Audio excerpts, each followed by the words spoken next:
როგორც საზოგადოებისათვის ცნობილია, ჯგუფური ძალადობის ორგანიზებისა და ხელმძღვანელობის სტრატეგიული და განსაკუთრებული მნიშვნელობის ობიექტის ხელში ჩაგდების მცდელობის, საქართველოს კონსტიტუციური წყობილების ძალადობის შეცვლისა და სახელმწიფო ხელისუფლების დამხობისაკენ მოწოდების ბრალდებით დაკავებულნი არიან პაატა ბურჭულაძე, მურთა ზოდელავა, ირაკლი ნადირაძე, პაატა მანჯგალაძე და ლაშა ბერიძე.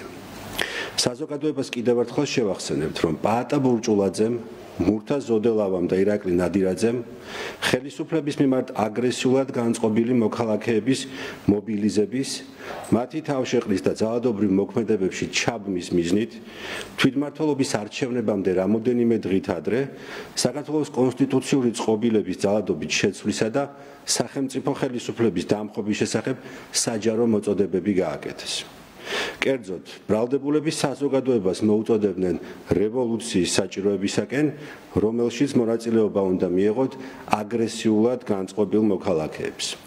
მათი განცხადებით, ისინი ერთობლივად დაამხობდნენ სახელმწიფო ხელისუფლებას, რისთვისაც საზოგადოების გარკვეული ჯგუფების მასობრივი ჩაბმისა და გაერთიანების აუცილებლობაზე საჯარო განცხადებებს აკეთებდნენ. ადგილობრივი თვითმმართველობის არჩევნების დღეს, 4 ოქტომბერს, ხუთივე ბრალდებულმა და მათთან ერთად სხვა პირებმა ჯგუფური ძალადობრივი მოქმედებების დაორგანიზება გადაწყვიტეს და იმავე დღეს თავისუფლების მოედანზე გამართულ საპროტესტო აქციაზე შეკრებილ მოქალაქეებს პაატა ბურჭულაძემ გააცნო მათ მიერ შემუშავებული სამოქმედო გეგმა, რომლის მიხედვითაც მყისიერად უნდა დაეკავებინათ ხელისუფლების ცალკეული წარმომადგენლები და განახორციელებინათ სხვადასხვა ძალადობრივი ქმედებები.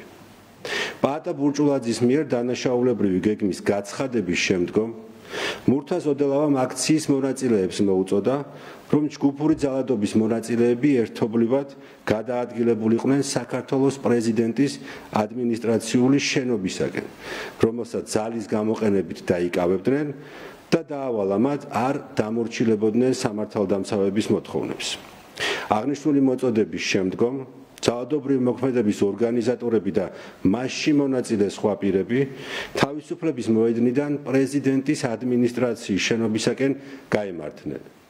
ორბელიანის მოედნის მიმდებარე ქუჩებზე ჯგუფური ძალადობის მონაწილეები მძიმე საგნების გამოყენებითა და ცეცხლის წაკიდებით მიზანმიმართულად ანადგურებდნენ მიმდებარე ტერიტორიაზე განლაგებულ მუნიციპალურ და კერძო პირთა საკუთრებაში არსებულ ქონებას, ნაწილს კი გზის სავალ ნაწილზე ბარიკადების მოსაწყობად იყენებდნენ, რათა წინააღმდეგობა გაეწიათ სამართალდამცავებისათვის და ხელი შეეშალათ მათთვის მართლწესრიგის აღდგენის პროცესში.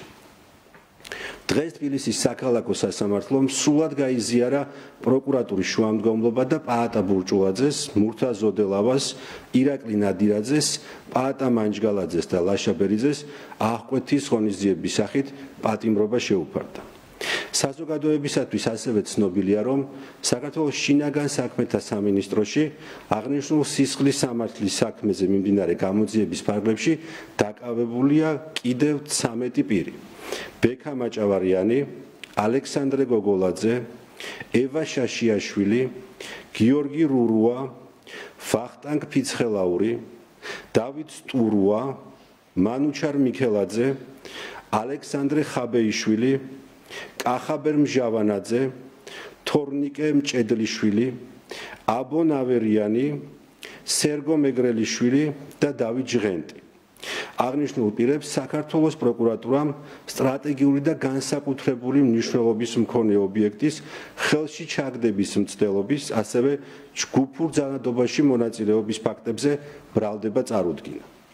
შინაგან საქმეთა სამინისტროში მიმდინარე გამოძიებით დადგენილია, რომ ბრალდებულებმა ორგანიზატორების მოწოდების შესაბამისად ჯგუფურად სტრატეგიული ობიექტის ხელში ჩაგდების მიზნით 4 ოქტომბერს საღამოს საათებში იერიშში მიიტანეს, ფიზიკური ზემოქმედებით დააზიანეს დამცავი ღობე და შეიჭრნენ საქართველოს პრეზიდენტის ადმინისტრაციის შენობის ეზოში.